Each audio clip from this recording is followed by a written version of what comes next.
Bonjour à tous, je m'appelle Héloïse Broussin, je travaille chez Initiative Durable. On est basé en Grand Est et plus particulièrement dans la région de Strasbourg. Et pour ceux qui connaissent, on anime la démarche clé. Donc je la co-anime avec deux de mes collègues, Justine et Camille, qui sont aussi présentes aujourd'hui. Et pour ce pitch, aujourd'hui, on a choisi de vous parler d'une autre démarche qui a été initiée l'an dernier. Et donc, je vais vous parler aujourd'hui de la requalification d'une friche industrielle en nouvelle zone d'activité sur laquelle aujourd'hui se fédère un collectif d'entreprises autour d'un projet d'EIT. Donc peut-être pour vous donner quelques éléments de contexte, le projet dont je vais vous parler se situe au nord de l'Eurométropole de Strasbourg, sur une ancienne friche industrielle. Donc comme je vous le disais, du coup c'est un site sur lequel il y avait une exploitation jusqu'à présent, jusqu'en 2014.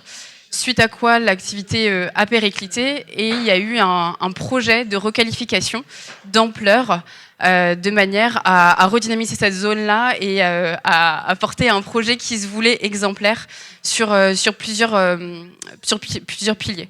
Donc il y a eu dans un premier temps une grosse phase de dépollution de la zone de manière à pouvoir réimplanter une activité économique et à pouvoir redynamiser la zone en question. Sur cette base-là, du coup, l'Eurométropole de Strasbourg a souhaité associer un projet pour la suite de la vie de la zone d'activité. Et il a été question du coup d'EIT, puisque ça fait partie des engagements et du volontarisme de l'Eurométropole de Strasbourg sur ce sujet-là, d'initier en fait et d'essaimer sur le territoire différentes démarches d'EIT, puisqu'on avait l'exemple un peu de la grande sœur qui était clé donc sur la zone portuaire, et aujourd'hui l'idée du coup c'est de déployer sur le territoire différentes autres démarches qui pourraient être complémentaires vis-à-vis de la première. Ce qui nous semble super intéressant en fait dans cette démarche-là, c'est qu'on intervient vraiment au moment où les entreprises vont être amenées à s'implanter sur la zone. Et donc c'est vraiment ce caractère finalement initial qu'on voulait développer avec vous aujourd'hui, puisque la mobilisation en fait des entreprises pour faire partie de la démarche d'EIT, elle a vraiment été effectuée au moment où les entreprises emménageaient sur cette nouvelle zone d'activité, donc qui est l'écoparc Rénan. Et du coup, c'est peut-être ce retour d'expérience-là dont moi je peux vous témoigner aujourd'hui. On a eu une grosse phase de mobilisation des entreprises, à la fois sur la zone de l'écoparc. Au moment de la mobilisation, on avait à peu près une quarantaine d'entreprises qui étaient implantées sur la zone.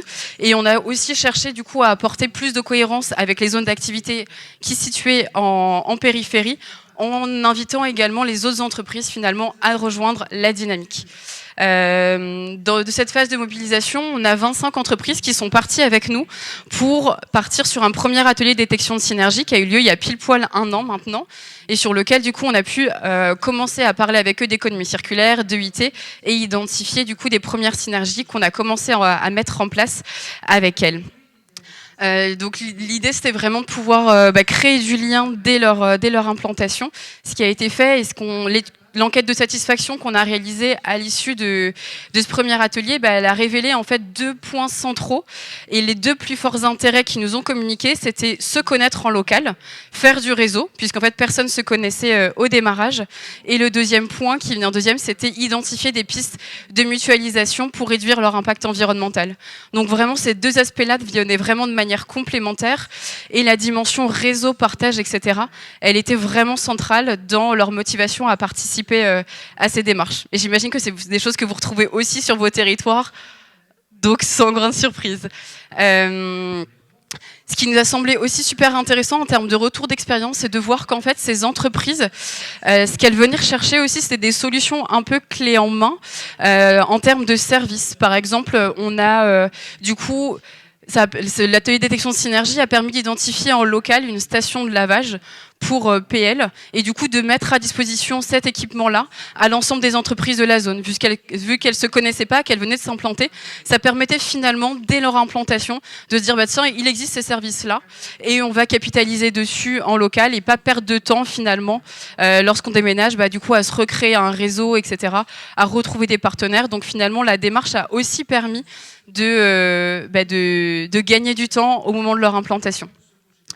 un an après, du coup là aujourd'hui ça fait un an que cette démarche-là a été lancée, on a travaillé différentes synergies et aujourd'hui la question qui se pose justement c'est de savoir comment est-ce qu'on pérennise cette démarche, une question qu'on est beaucoup à se poser aujourd'hui et il ressort finalement que le principal enjeu c'est de savoir comment est-ce qu'on se fédère et l'intérêt pour une association d'entreprise est vraiment remonté comme étant un point d'intérêt super fort pour l'ensemble des structures qui participent aujourd'hui à la démarche.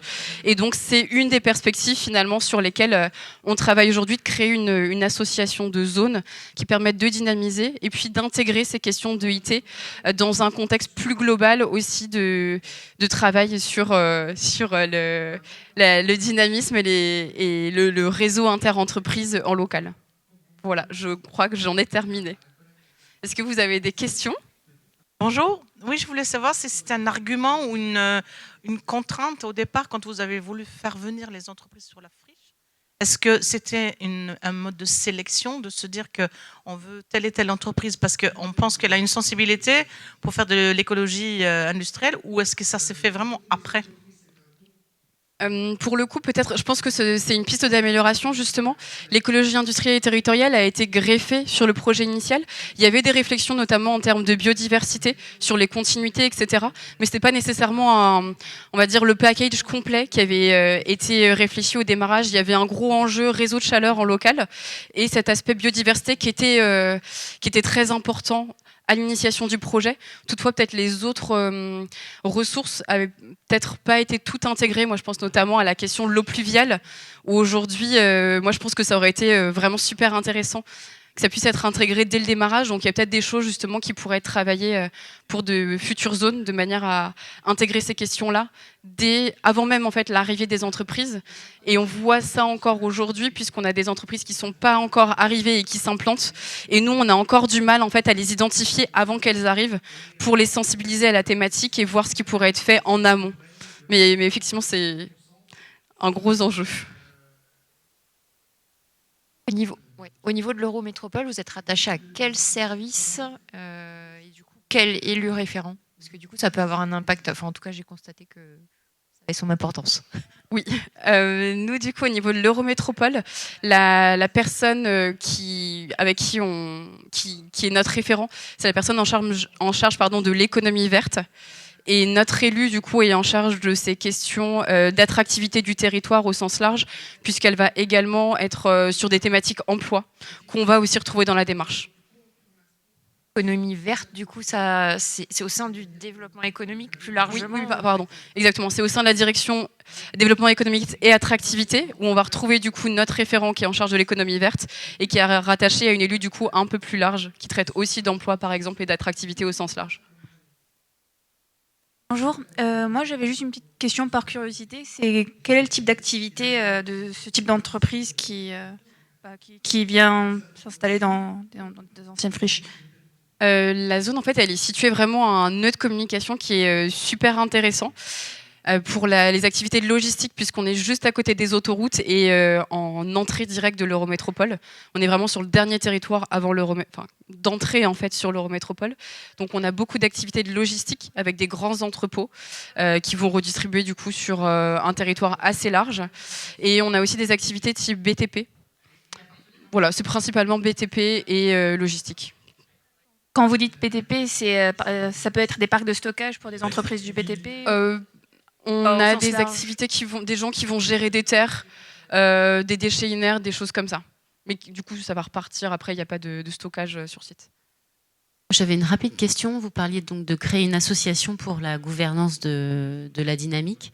Vous en êtes où et quel serait l'objectif de l'association ? Est-ce que ça serait une association avec des salariés ou voilà. Aujourd'hui, du coup, on est en pleine réflexion sur ces questions-là. On a identifié plusieurs scénarios et la création d'une association de zone en est une. Donc aujourd'hui, on en est vraiment juste au stade de réflexion. La décision, du coup, sur la structure porteuse, finalement, elle sera prise qu'en fin d'année. Donc ça fait partie des scénarios. Donc ce qu'on imagine, du coup, via l'association, c'est qu'il puisse y avoir une implication forte des entreprises qui sont, du coup, au cœur de la démarche. Pour le moment, par contre, on n'a pas d'entreprises, par exemple, qui sont déjà positionnées, etc. Puisqu'on a échangé avec l'association, on va dire, copro en local, mais pas au-delà, sur des personnes qui voudraient faire partie d'un bureau, par exemple, une implication, etc. Juste pour rebondir là-dessus, est-ce que vous connaissez la Naturopole sur la communauté de communes de Saint-Pourçain-Sioule-Limagne? Alors j'en ai entendu, c'est un GIE? Non, Je ne sais pas quelle forme ils ont prise, mais juste pour rebondir, ça peut être intéressant de discuter avec eux. Est-ce que c'est un GIE? Est-ce que c'est une autre forme? C'est la collectivité locale qui travaille avec les entreprises implantées sur la zone. Alors c'est une petite zone, ils sont une dizaine d'entreprises. Elles sont focalisées cette fois-ci sur la valorisation de matières végétales. Donc là, il y a une spécialisation sur la zone. Et du coup, ils ont cette structure commune qui permet à la fois de gérer la zone industrielle et à la fois de mettre en place des démarches à cheval entre les entreprises. Effectivement, ça pourrait être très intéressant. J'en ai eu une présentation, mais pour le coup, je connais pas l'interlocuteur, donc s'il y a quelqu'un dans la salle, un contact si vous voulez. Super. Parce qu'effectivement, nous, l'association qui existe aujourd'hui, c'est une association syndicale libre, du coup, qui gère uniquement des questions de copro strictes, on va dire, et qui aujourd'hui se positionne pas du tout sur un champ étendu. Et du coup, ça pourrait être effectivement un bon compromis à voir si ça peut être répliqué chez nous. Merci à tous.